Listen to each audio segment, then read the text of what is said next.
Yang lainnya pada kemana ya? Apa memang nggak hadir atau bagaimana?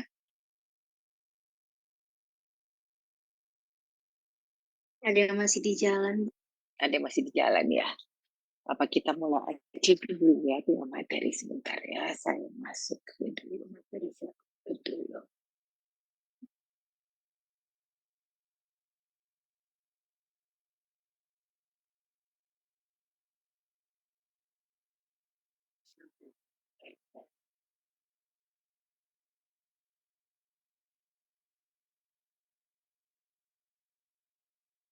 Kelihatan nggak? Kelihatan, Bu. Kelihatan nggak? Oke.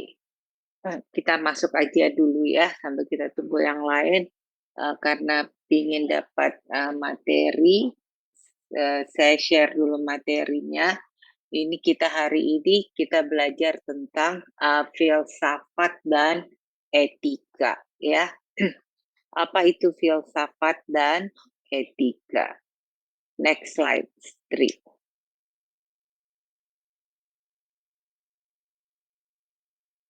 Nah, kita belajar apa sih itu filsafat. Filsafat itu berasal dari bahasa Yunani, artinya filosofia. Terdiri dari dua kata, philo dan sophia. Philo itu artinya cinta, dan sophia itu berarti kebenaran atau kebijaksanaan. Nah, jadi artinya secara umum, filsafat itu dapat diartikan sebagai mencintai kebenaran. Bisa dilihat nggak slide-nya? Jadi, filsafat itu artinya kita itu mencintai kebenaran. Next slide.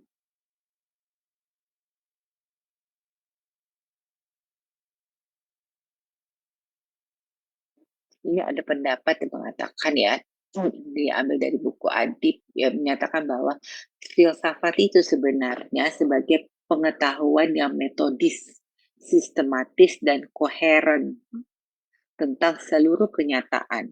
Sedangkan ilmu itu adalah pengetahuan yang metodis, sistematis, dan koheren tentang bidang tertentu dari suatu kenyataan. Nah, ini bahasanya agak-agak sedikit muter-muter kalau bahasa gamblangnya.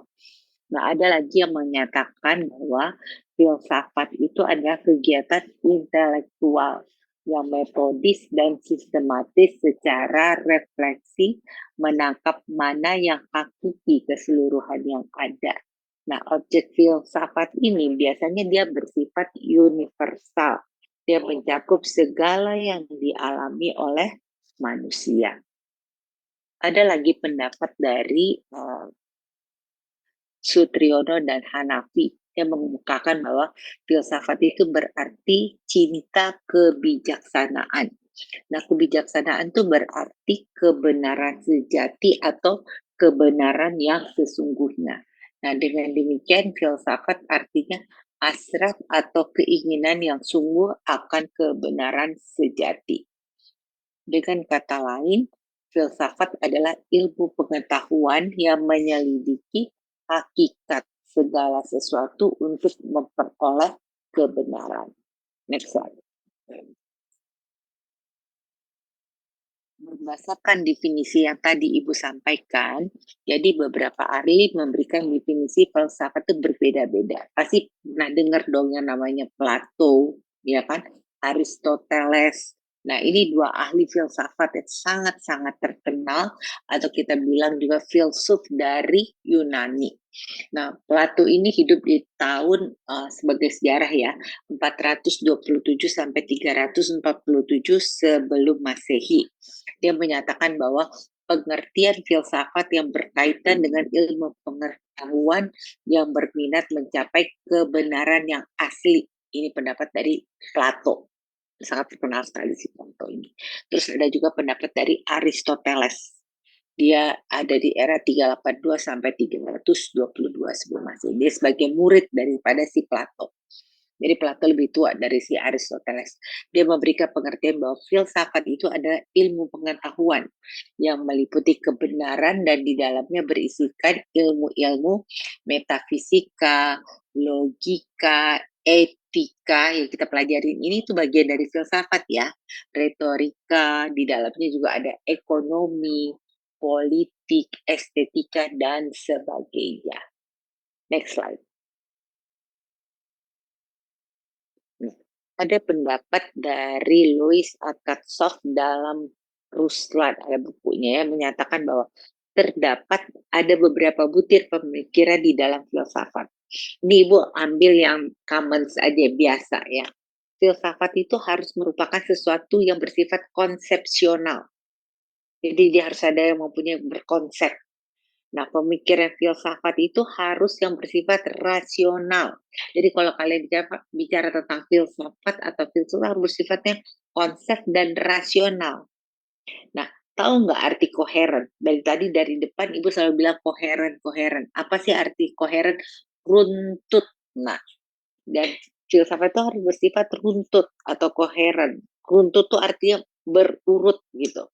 Nah, adanya saling hubungan antara jawaban dan kefilsafatan itu sendiri. Nah, filsafat itu merupakan suatu pandangan dunia dan ada suatu definisi pendahuluan.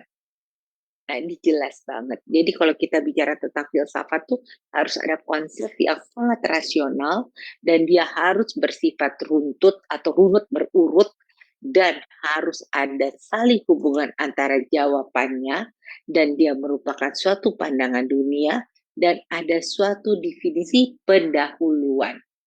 Itu yang dimaksud dengan filsafat. Next.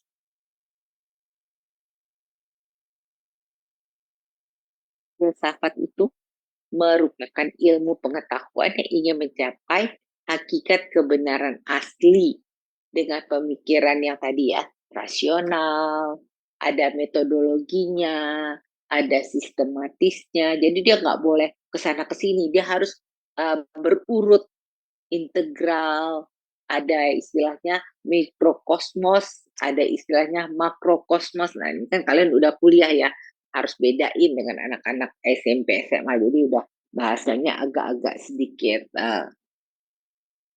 istilahnya harus agak-agak ada istilahnya mikrokosmos, makrokosmos, baik bersifat indrawi maupun non indrawi. Nah, maksud kebenaran di sini adalah kebenaran akan hakikat hidup dalam kehidupan baik secara teoritis maupun praktis. Nah, terkait dengan pengetahuan dan filsafat, ada lagi yang Ibu mengutip dari Surya Sumantri. Dia menyatakan bahwa pengetahuan tuh dimulai dengan rasa ingin tahu, ya kan? Jadi kalau kamu belajar juga, misalkan ya kalau anak-anak teknik belajar tentang bangunan, belajar tentang keseimbangan, itu pasti ada rasa ingin tahu kan? Kenapa ini bisa seimbang? Ya kan? Kenapa ini bisa sejajar? Nah, itu dimulai dengan rasa ingin tahu, ya kan? Kepastian dimulai dengan rasa ragu-ragu. Ini kira-kira jatuh nggak ya? Kalau saya naruhnya agak miring gitu kan. Nah, dimulai dengan rasa ragu-ragu. Nah, kalau filsafat itu dimulai dengan kedua-duanya. Ada rasa ingin tahunya, ada juga dengan dimulai dengan rasa ragu-ragunya. Nah, itulah filsafat. Kalau kira-kira bangunan ini saya letakkan, garis ini saya letakkan miring seperti ini gitu kan. Terus kira-kira dia jatuh enggak ya? Nah, ada rasa ingin tahunya, ada juga rasa ragu-ragunya. Nah, itulah filsafat. Dimulai dengan kedua-duanya. Nah, filsafat ini didorong untuk mengetahui apa yang telah kita tahu dan apa yang kita belum tahu. Nah, berfilsafat berarti berendah hati bahwa tidak semuanya akan pernah kita ketahui dalam kesemestaan yang sangat tidak terbatas ini.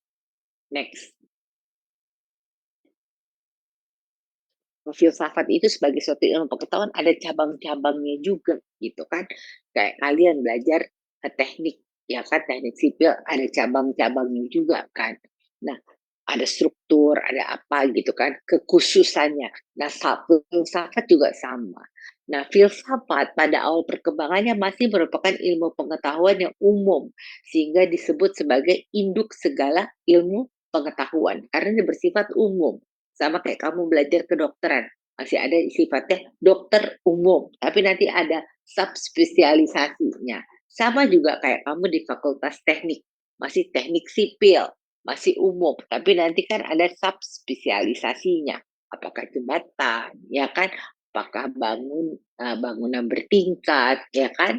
Apakah ngambil yang jalan, ya kan? Ada lagi subspesialisasinya. Apakah ngambil yang tentang struktur, ya kan? Apakah akan ngambil yang jembatan aja? Nah, sama seperti filsafat.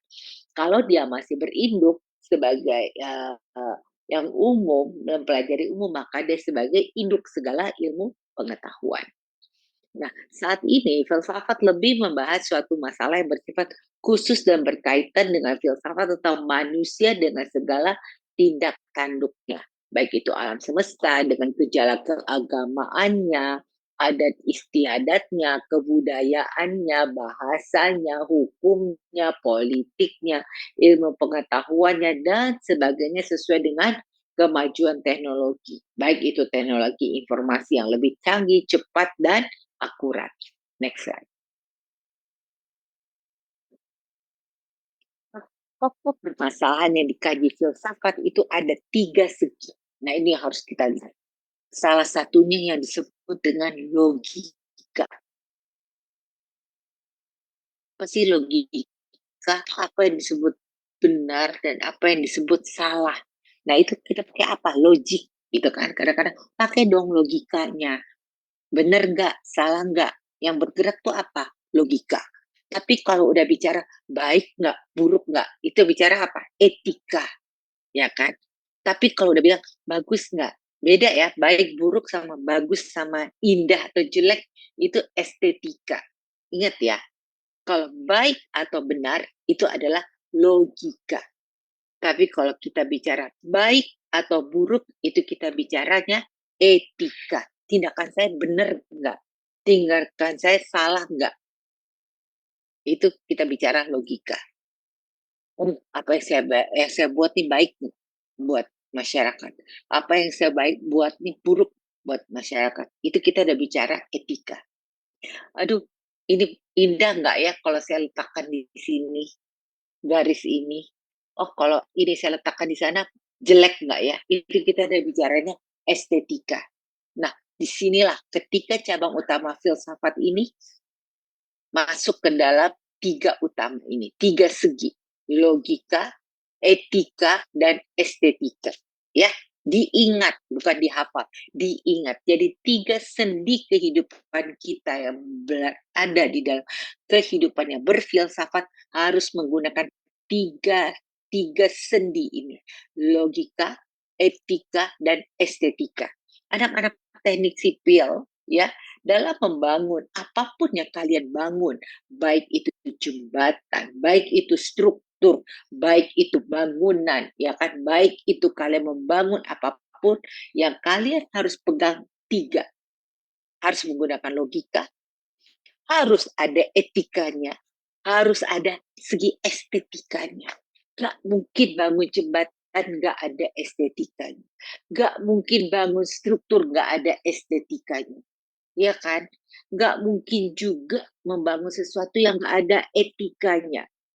Nggak mungkin juga membangun sesuatu nggak pakai logika. Oleh karena itu, kenapa kalian belajar pelajaran ini? Etika for engineering. Karena kalian harus punya logika, kalian harus punya etika, kalian juga harus punya rasa estetiknya. Nah, ketika cabang utama filsafat ini kemudian mengalami perkembangan menjadi 5. Tapi esensi dasarnya hanya ada 3. Semua ilmu pengetahuan, mau kalian di fakultas apapun, yang kalian harus tanamkan hanya 3. Logika, etika, dan estetika. Nah, perkembangan menjadi 5 itu hanyalah turunannya. Ya, perkembangan 5 itu bertamanya teori tentang hakikat keberadaan zat. pikiran, dan kaitan keduanya terangkum dalam metafisika serta kajian mengenai organisasi sosial atau pemerintahan yang ideal yang kemudian kita kenal sebagai politik. Tetapi sebenarnya esensi dasarnya hanya ada tiga.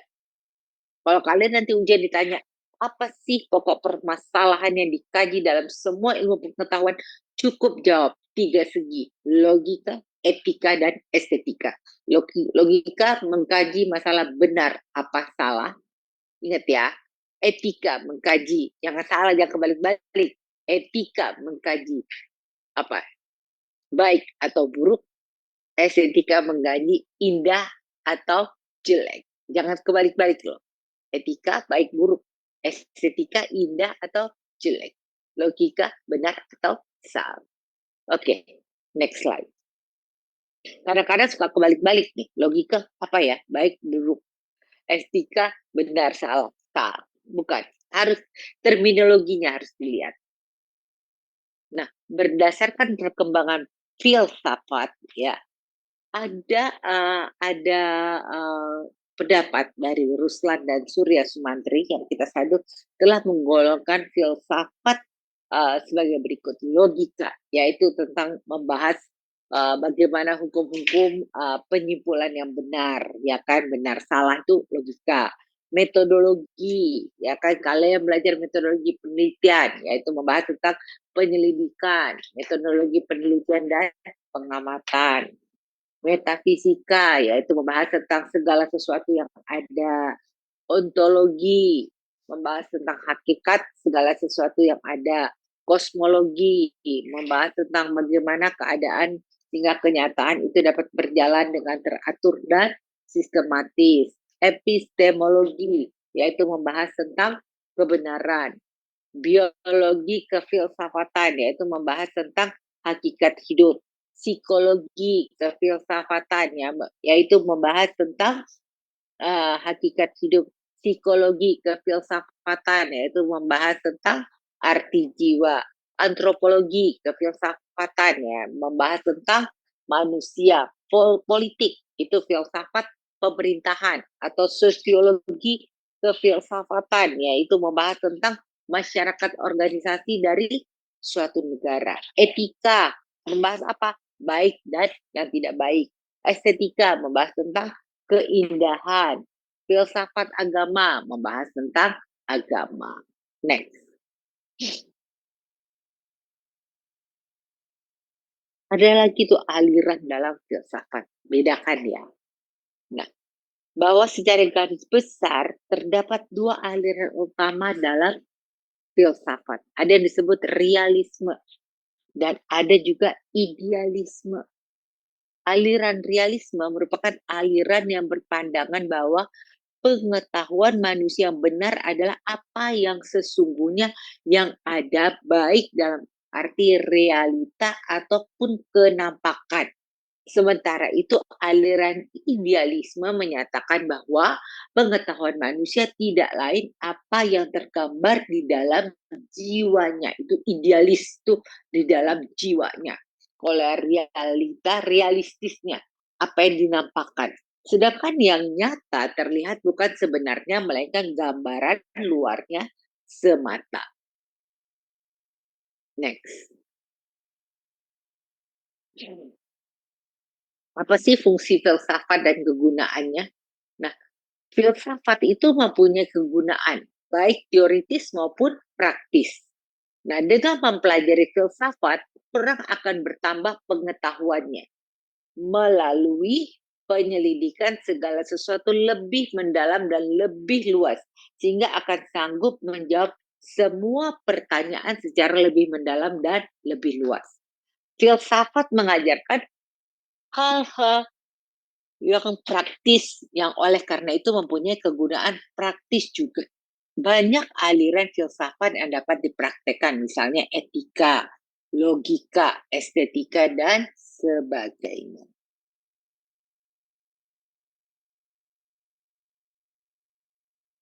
Next.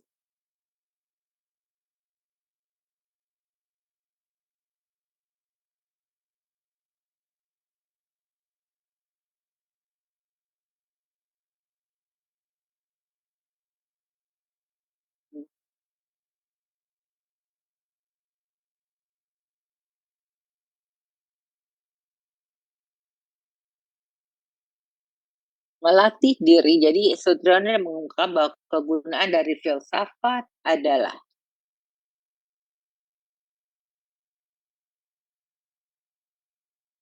melatih diri untuk berpikir kritis dan runtut serta menyusun hasil pikiran tersebut secara sistematis.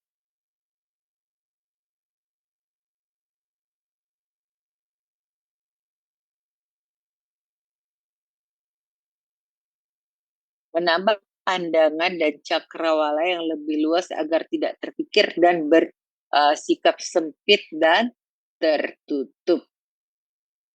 Melatih diri melakukan penelitian dan pengkajian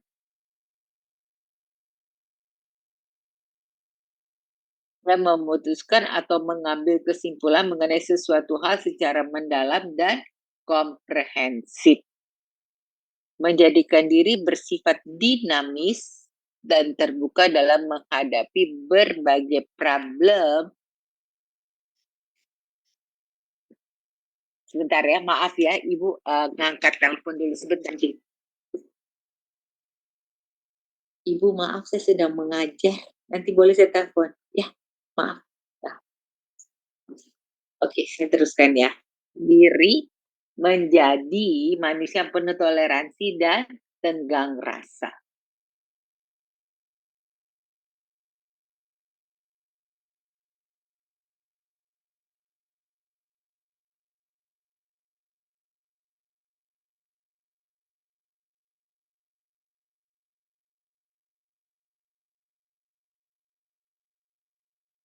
Mana tadi ya? Oke.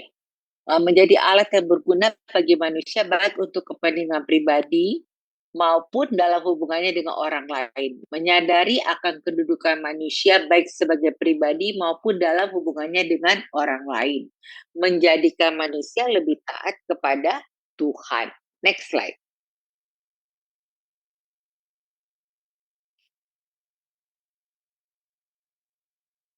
Nah, di sini kita juga belajar tentang agama. Agama dengan filsafat itu beda.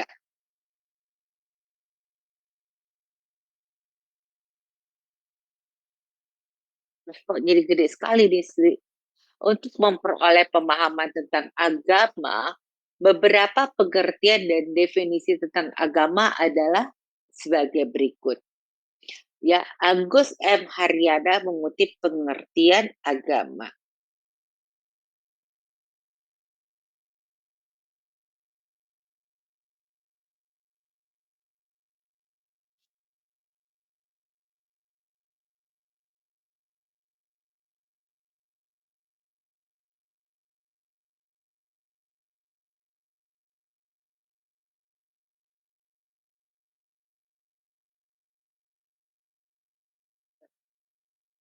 Beberapa pengertian dan definisi tentang agama adalah sebagai berikut.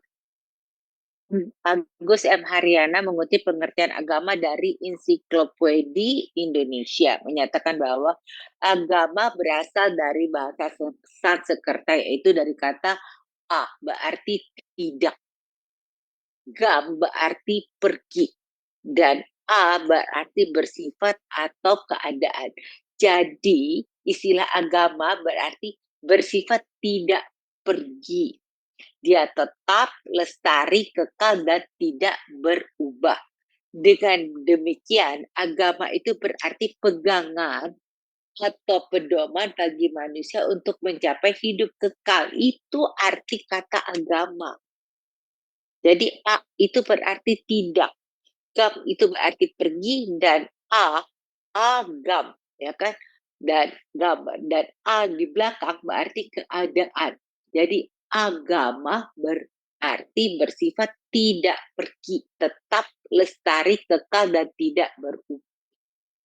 Jadi agama pegangan atau pedoman bagi manusia untuk mencapai hidup kekal. Itu arti harfiah tentang kata-kata agama itu sendiri. Ismail dan Mutawali dalam Agus dan Arda menjelaskan bahwa agama adalah satu bentuk ketetapan ilahi yang mengarahkan mereka berakal dengan pilihan mereka sendiri terhadap ketetapan ilahi tersebut kepada kebaikan hidup di dunia dan kebahagiaan hidup di akhirat. Next. Jadi, next slide.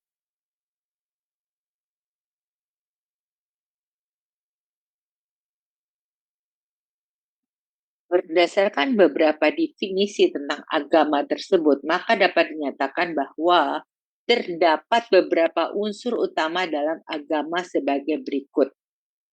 Jadi dalam agama itu kita kenal ya, adanya kitab suci yang ditulis oleh Nabi berdasarkan wahyu langsung dari Tuhan.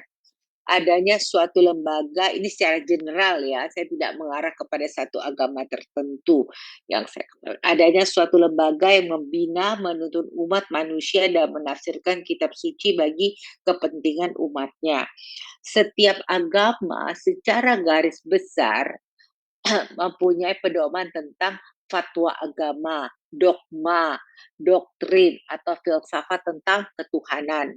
Ada etika, mengajarkan susila, mengajarkan moral, ya kan, mengajarkan ritual, tata cara sholat kalau dalam agama Islam, tata cara beribadah kalau dalam agama-agama lainnya, ya kan, ada tujuan agama, ya kan, habluminallah, habluminannas kalau dalam agama Islam, ya kan, kalau tujuan agama Nasrani ada lagi mencapai esa olah apalah segala macam, pasti semua mengajar tentang kebaikan, ya kan, mengajar tentang jangan melakukan hal-hal yang buruk dalam kehidupan, lakukan hal-hal yang baik gitu kan, lakukan hal-hal yang bermanfaat. Gak ada agama yang mengajarkan bunuhlah sesuatu sehingga kamu akan mencapai kebenaran, gak ada. Semua mengajarkan hal-hal yang baik, semua mengajarkan hal-hal yang bagus-bagus gitu untuk mencapai ke hakikat hidup yang hakiki, mengajarkan hal-hal yang positif. Nggak ada yang mengajar, malah mengajak kita untuk menjauhi hal-hal yang negatif, ya kan? Semua agama, semua apapun yang kita percaya, apapun yang kita anut, semua menuntun umat manusia mencapai kebaikan. Semua mengajarkan umat manusia untuk beretika, mempunyai kesusilaan, ya kan? Mempunyai tata cara beribadat dengan kepercayaan mereka masing-masing. Next. Nah, kalau etika sendiri berpangkal pada perbuatan baik dan benar. Oleh karena itu, etika adalah filsafat moral sebagai bagian dari filsafat. Untuk mengatakan bahwa etika adalah bagian dari filsafat, Sumaryono dalam Muhammad telah mengemukakan alasan-alasan sebagai berikut. Etika adalah studi tentang perbuatan baik dan buruk, benar dan salah berdasarkan kodrat manusia yang diwujudkan dalam kehendak manusia itu sendiri. Nah, etika di sini berusaha menemukan prinsip-prinsip yang paling tepat dalam bersikap dan berbuat yang diperlukan manusia. Kenapa? Supaya hidup bahagia secara keseluruhan. Pasti ada prinsipnya. Apa tuh? Berbusana yang baik dan indah, ya kan? Menghormati orang tua, guru, bergaul dan berbicara sopan. Ini udah pasti ini mahasiswa-mahasiswa Universitas Bakri ini semua. Berkata dan berbuat yang jujur, menghargai hak orang lain. Ini mahasiswa Bakri semua ini. Semuanya beretika. Ibu perhatikan kalian semua udah memenuhi hakikat ini semua. Next. Etika ini adalah studi tentang kehendak manusia dalam mengambil keputusan untuk berbuat yang mendasari nilai-nilai hubungan antar sesama manusia. Nah, di sini etika berusaha menjelaskan duduk persoalannya mengapa yang satu dinilai benar dan yang lain dinilai salah. Contohnya adalah mengapa hadiah dinilai benar, sedangkan melakukan suap atau sogok itu dinilai salah. Kalau dia dilakukan treatmentnya sebagai hadiah, dikatakan benar. Tapi kalau pemberian itu dinilai sebagai suatu untuk melakukan suap, itu dinilai sebagai sesuatu yang salah. Next. Hadiah, kita katakan itu ada, oh saya memberikan ini sebagai hadiah. Itu ada nilai yang diperoleh penerima. Nah, nilai ini diberikan oleh pemberi. Dia mau memberikan apa yang diberikan itu dinilai sebagai apa? Hadiah kah atau sogokan? Nah, keputusan pemberi ini berdasarkan kebebasan dia berkehendak. Dia mau mengatakan memberikan barang yang diberikan dia itu sebagai apa? Hadiah kah atau sogokan? Nah, kebebasan dia berkehendak ini diwujudkan karena kesadaran dari dia sebagai si pemberi hadiah tersebut. Nah, kesadaran diri ini adalah suatu suara hati nurani dia sendiri. Nah, hati nurani ini siapa yang kasih? Ini adalah anugerah dari Tuhan kepada manusia supaya berbuat baik dan benar. Nah, apa yang Ibu sampaikan ini adalah pola pikir filsafat berawal dari pemikiran positif. Kalau bahasa Inggrisnya positif thought. Kalau kita mulai dari sini sogok, nah, ini udah mulai kalimat negatif sampai ke sini menjadi negatif. Tapi kalau kita mulai dari sini adalah kalimat positif, hadiah, sampai ke ujungnya ini menjadi juga kalimat positif. Hadiah, ya kan? Nilai yang diperoleh penerima, ya kan? Diperlu terus menjadi kalimat positif sampai ke bagian F. Ngerti nggak sampai di sini? Bisa dipahami? Bisa dipahami nggak? Bisa, Bu. Oke, Iya, good. Bu. Nah, ini cara logika berpikir secara filsafat. Nilai diputus pemberi keputusan, kebebasan, kesadaran hati nurani. Nah, kalau nanti Ibu bilang, bikinlah satu analogi berpikir secara filsafat. Nah, ini contohnya ya. Coba kalian membuat alur berpikir secara filsafat. Nah, ini contohnya ya. Nah, ini alur berpikir secara filsafat. Sederhana. Hmm, perhatikan. Nanti slide-nya dibagi. Next. Yang nomor 2 tadi ya, contoh alur berpikir secara filsafat. Nah, etika adalah studi tentang pengembangan nilai moral untuk memungkinkan terciptanya kebebasan kehendak karena kesadaran tanpa paksaan. Nah, kebebasan kehendak ini berdasarkan apa? Kebebasan kehendak ini berdasarkan nilai moral ini diwujudkan secara nyata dalam hubungan antara sesama manusia. Misalnya, perjanjian yang dibuat para pihak, peraturan pemerintah yang dibuat oleh para penguasa. Etika adalah studi tentang nilai-nilai manusiawi. Etika berupaya menunjukkan nilai-nilai kehidupan yang benar secara manusiawi kepada setiap orang. Nah, etika mencoba merangsang timbulnya perasaan moral, menemukan nilai-nilai hidup yang baik dan benar, manusia supaya mencari nilai-nilai tersebut. Next.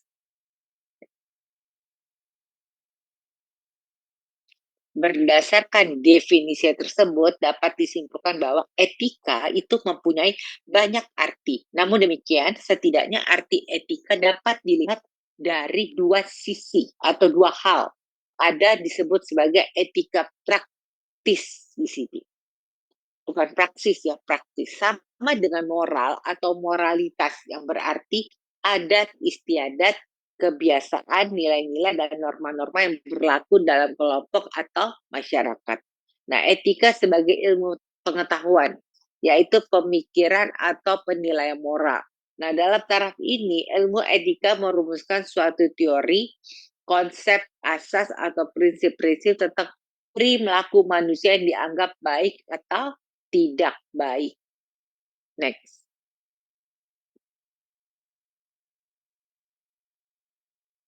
Etika itu apa sih? Etika itu dia merupakan cabang dari filsafat. Yaitu apa? Filsafat moral. Di samping itu etika adalah ilmu pengetahuan, yaitu ilmu pengetahuan tentang moral. Ini berarti etika membahas moral secara ilmiah. Objek telaahnya adalah kumpulan gejala tentang moral. Karena etika adalah ilmu pengetahuan, maka perlu diadakan pemisahan antara etika dan moral. Etika adalah ilmu pengetahuan dan moral merupakan objek ilmu pengetahuan.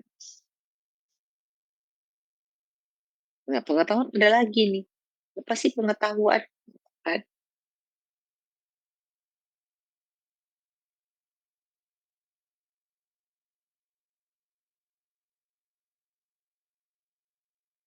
Pengetahuan atau knowledge itu dipahami sebagai segala sesuatu yang diketahui secara langsung dari pengalaman melalui serapan panca indera dan olahan akal budi secara spontan.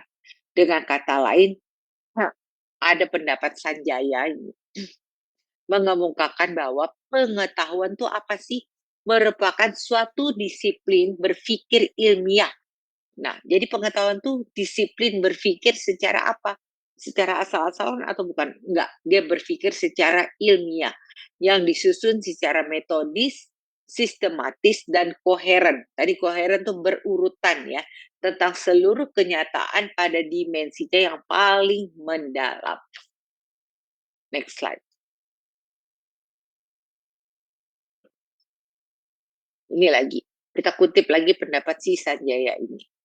Nah, dia mengatakan filsafat ilmu merupakan ilmu yang mempertanyakan dan menilai metode pemikiran ilmiah serta mencoba menetapkan nilai dan pentingnya usaha ilmiah sebagai suatu keseluruhan.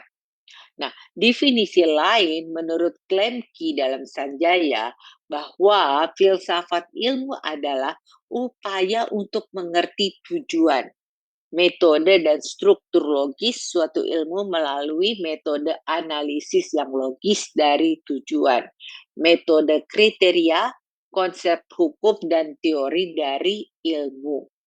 Namun, pada dasarnya dapat dikatakan secara sederhana bahwa apa? Bahwa filsafat ilmu adalah cabang dari filsafat yang mempelajari asumsi filsafat dari suatu ilmu dan dasar-dasar ilmu tersebut serta implikasinya.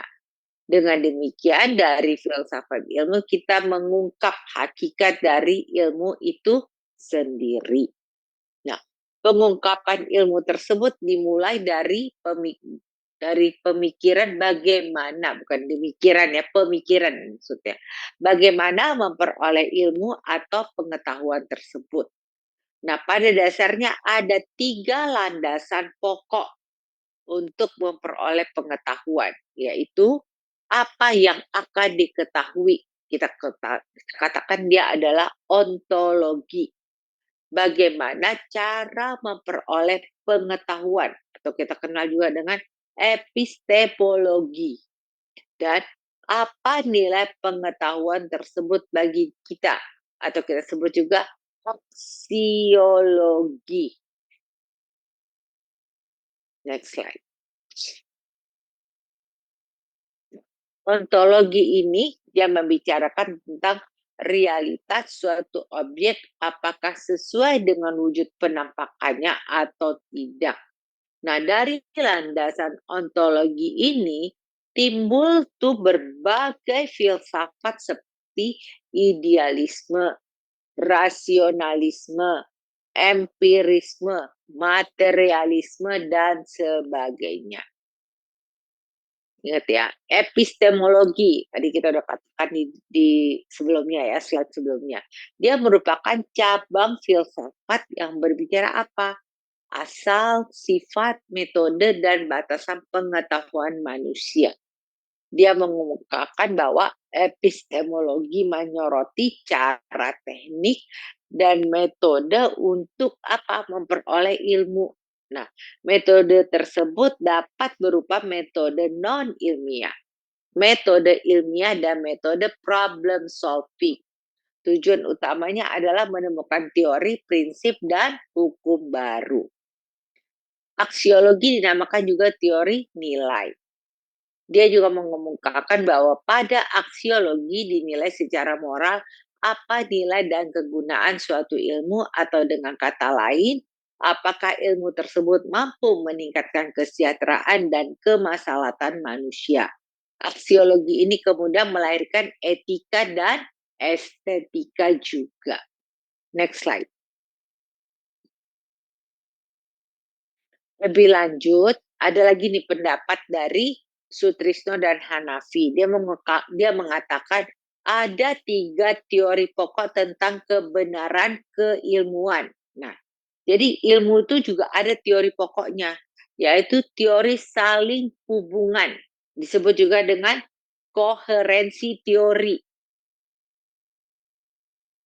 Nah, atau disebut juga sebagai teori konsistensi, karena mengatakan bahwa kebenaran itu tergantung pada adanya saling hubungan di antara ide-ide yang tepat, yaitu ide-ide yang sebelumnya telah diterima sebagai kebenaran. Terus teori persesuaian, korespondensi teori, bahwa seluruh pendapat mengenai suatu fakta ini benar jika pendapat itu sendiri disebut fakta yang dimaksud.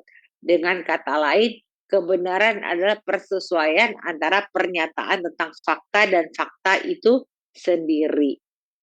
Teori kegunaan, matik teori, di mana teori ini memandang masalah kebenaran menurut segi kegunaannya. Nah, kebenaran menurut pragmatisme ini bergantung kepada kondisi-kondisi yang berupa manfaat atau utility, kemudian dapat dikerjakan atau workability, dan konsekuensi yang memuaskan, satisfactory result.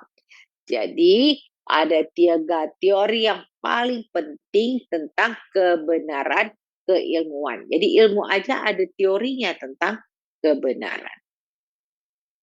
Jadi pengetahuan yang demikian itu, pengetahuan itu harus tahan uji, itu baik itu verifikasi empiris maupun yang rasional. Next slide.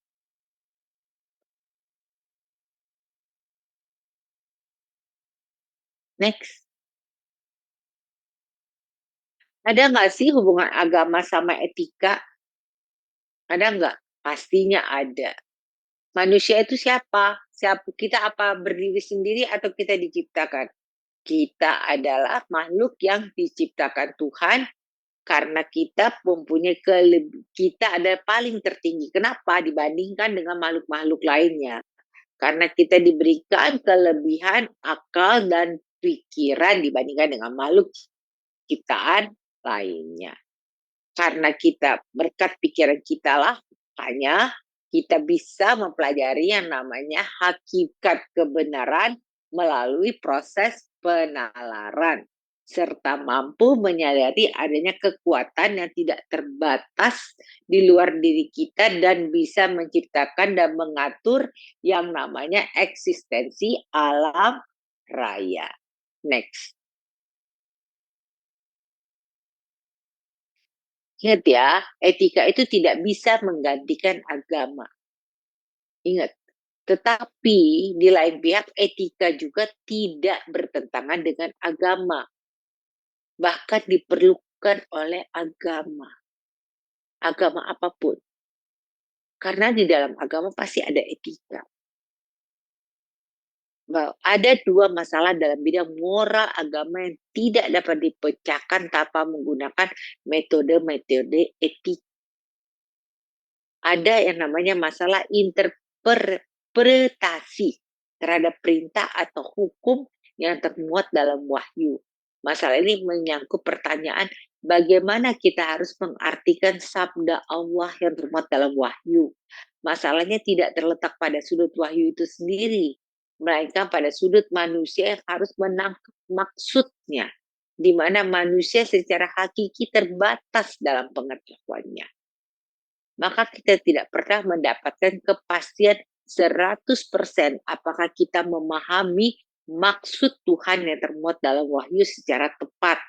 Dalam upaya untuk menemukan apa pesan wahyu yang sebenarnya bagi kehidupan manusia metode-metode etika perlu dilakukan.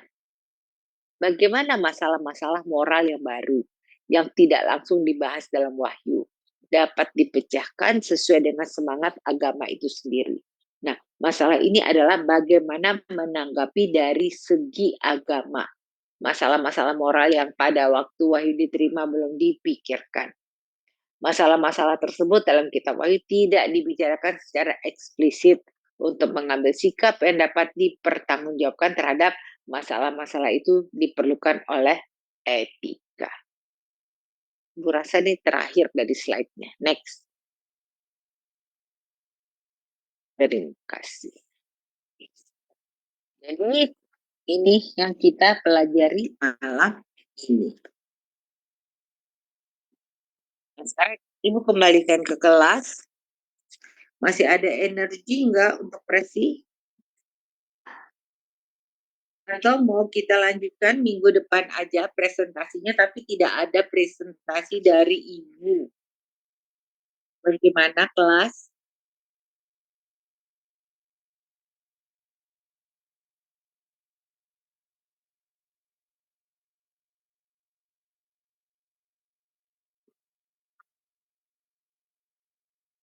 Hah? Depan aja, Bu. Minggu depan aja. Oke.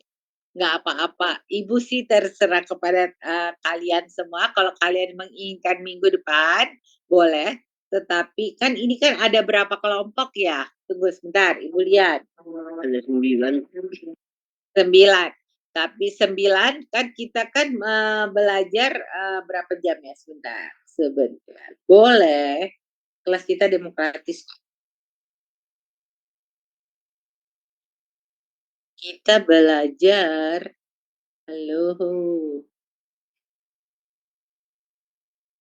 Sebenarnya kelas kita berakhir kan di jam 8:10, ya kan? Ada 9, ya kan? Tapi Ibu harapkan minggu depan harus masuk semua. Kita mulai tepat 18:30 dan 9-9-nya harus presentasi. Tidak ada yang tidak presentasi. Bisa nggak komit? Bisa, Bu. Yuyus bener loh, jangan ngomong aja. Kamu tanggung jawab ya. Ya. Ya, Bu. Iya, boleh. Jadi minggu Soalnya kita yang pertama. ya, jadi minggu depan ya.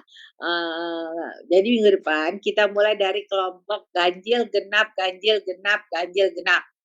Jadi, Mulai present. Kita undi. Nanti Ibu akan bikin kertas ya, Ibu yang tulis, nanti Ibu yang kocok di sini, ya kan nanti dilihat apa yang keluar itu yang Ibu buka di depan kalian. Nah, itu yang keluar itu yang present. Oke?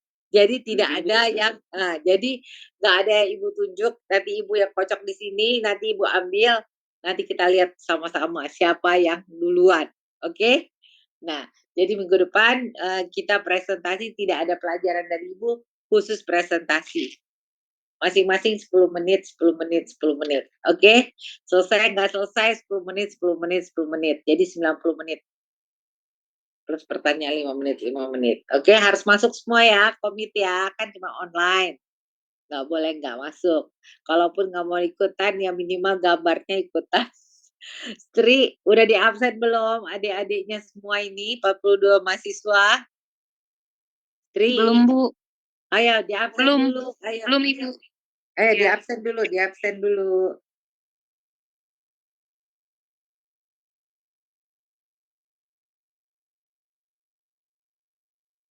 Ayo di absen sama Mbak Tri. Bentar, Bu.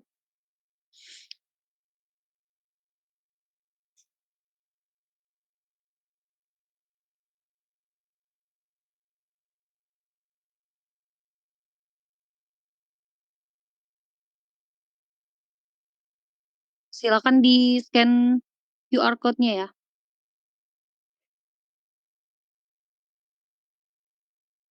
Sisanya yang nggak bisa scan QR nanti saya absen manual.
Maaf, QR-nya terlalu dekat.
Yang tidak bisa scan QR.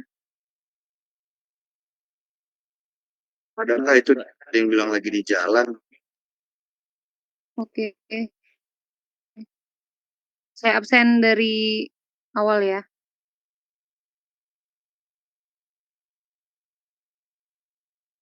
Abi Firmansyah.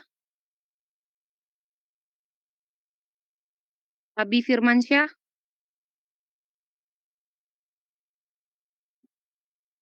Absen ya.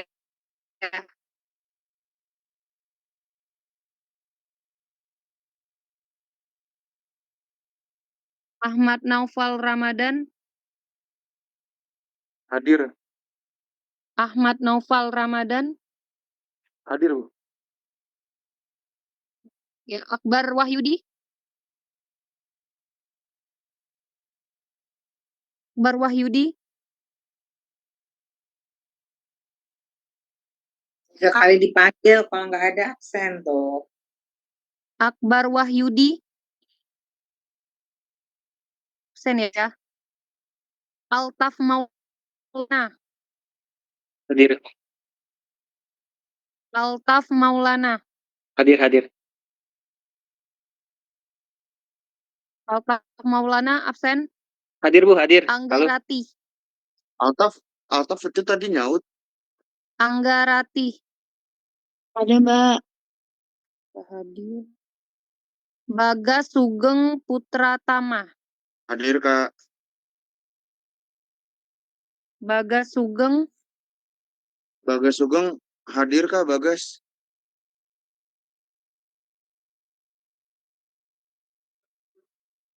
Bagas. Kak, itu tadi beberapa udah ada yang kelewat, Kak, pada hadir. Pada hadir pada kemana? Kalau dipanggil nggak bunyi. Tadi itu Kak Altaf nyaut, Bu. Iya, Bu, nyawa sampai 3 kali kok. Tapi Bu nggak dengar. Nyaut kok, Bu. Tadi saya. Kami yang di sini dengar kok, Bu. Bu, maaf, Abi juga hadir, Bu. Tadi jari. Coba kasih tau lagi sama Mbak Tri.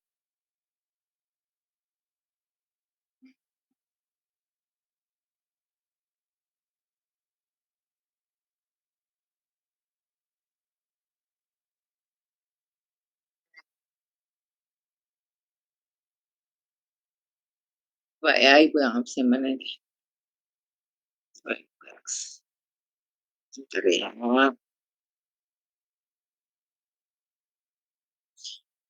Coba Ibu yang absen.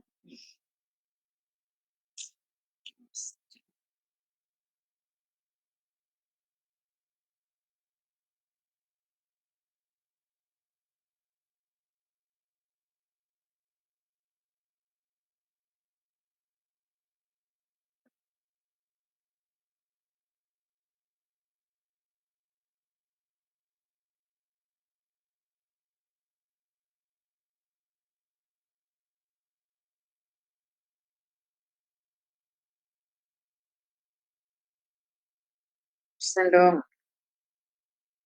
Ntar ya, masuk lagi nggak baterainya?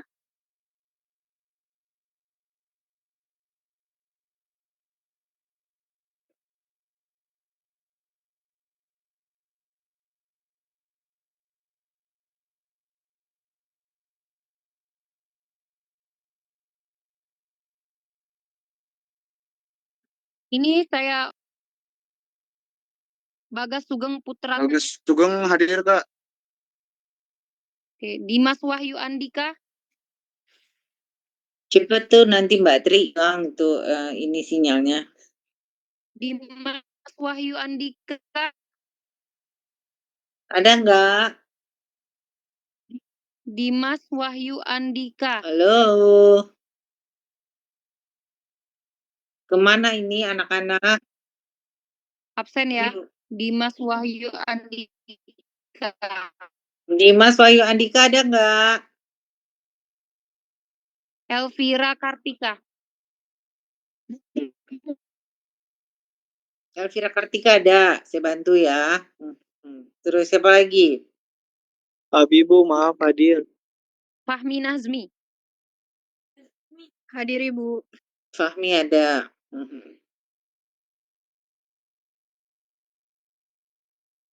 Fasbir Fauzi. Fasbir Fauzi. Fahima Elvira Bagas. Fasbir Fauzi.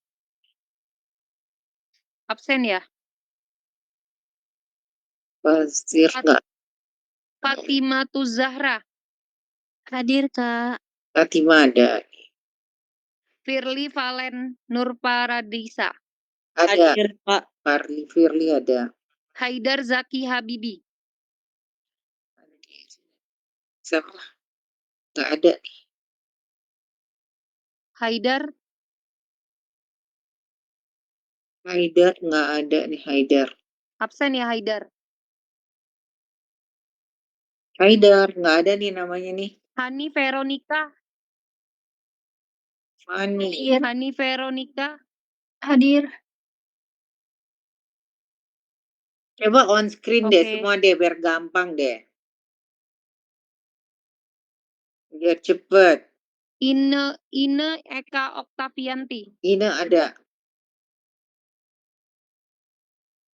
Iza Zahro Azahro. ada nih Iza ada. Hadir Bu. Justin Andreana Ada. Yarangga. Ada nih Justin ada. Justin ada. Jen Jen Mutiara. Mutiara Wanir ada nih si Jen. Hadir. Tunjukin deh mukanya. Jihan Maharani. Ada nih Jihan. Hadir Bu. Joko Atmoko. Hadir Ada Kak. Joko ada. Jurei Martin. Ada Jurei ada. Marsianus Jawa. Hadir Bu. Ada Marsianus Jawa ada. Maulina Maulina Alia. Alia ada. Maulina Alia ada.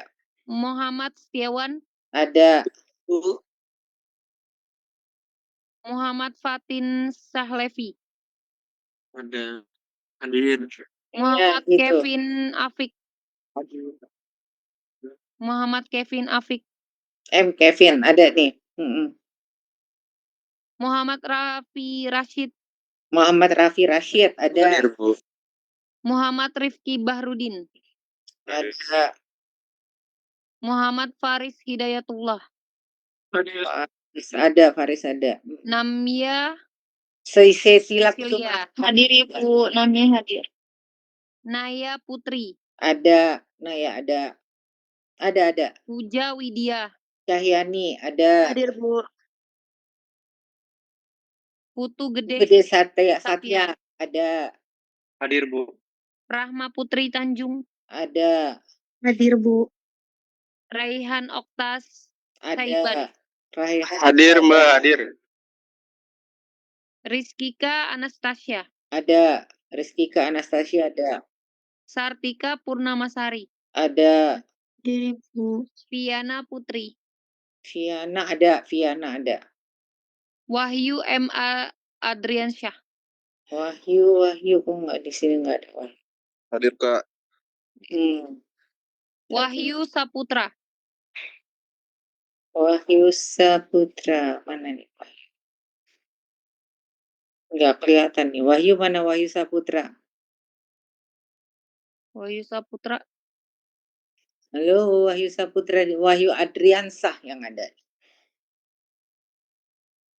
Nggak ada nih. Oke. Adanya Wahyu M. Adriansah. Yanti Dewi Dewi Lestari. Lestari ada tuh yang Dewi Lestari ada. Yulia Amelia. Ada Ameliani, Yulia Ameliani. Ya. Yulia Ameliani. Ada masuk dia. Yuyus Kuswandi. Ada Zem Arung Kiding. Jem Arung, ada. Oke. Maaf Mbak, Abi Siapa? Abi mana? Tunggu, Ibu lihat. Abi Firmansyah Bu. Abi Firmansyah ada. Iya Bu ada. Abi Firman. Dari mana tadi? Tadi left. Tadi ini Bu jaringannya Bu keluar masuk terus. Iya ada Abi ada. Ibu nyata. Mana tadi hadir Bu? Saya udah. Iya, Abi Firmansyah ada tadi. Ya udah, siapa lagi? Tri? Ini laptopnya tadi Bu record nih tadi. Marsianus, Tawa, Maulina Alia, Muhammad Setiawan, Raffi Rashid, Namilia Sheila. Siapa lagi? Saya tadi Altaf Maulana Bu. Ini Sudah, 38. Enggak, ada 41. 38, 49, 40. Ya tadi hadir ya Bu. Siapa? 39. Nami ya Bu. Namia ada. Naya Putri, Namia. Ntar. Namia Sheila Kusuma Hayati kan? Iya Ibu. Ada Namia Sheila. Sudah hadir. Bu, saya Altaf Maulana udah. Jawab saya belum? Altaf Maulana. Altaf Maulana ada. Altaf Maulana. Altaf Maulana tadi. Altaf Maulana ada. Tadi ada Bu. Oke. Jangan hilang makanya.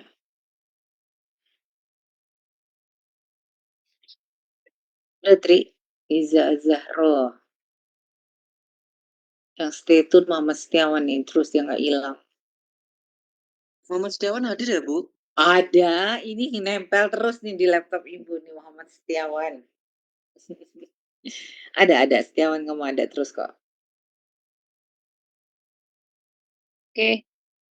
Hadir 39 Bu. Udah ya. Masuk semua ya. Oke, minggu depan kita presentasi ya. Oke, terima kasih atas kehadirannya di kelas ini. Semoga pelajarannya bisa dimengerti. Nanti Mbak Tri tolong di-share ya di grup. Sampai ketemu minggu depan. Selamat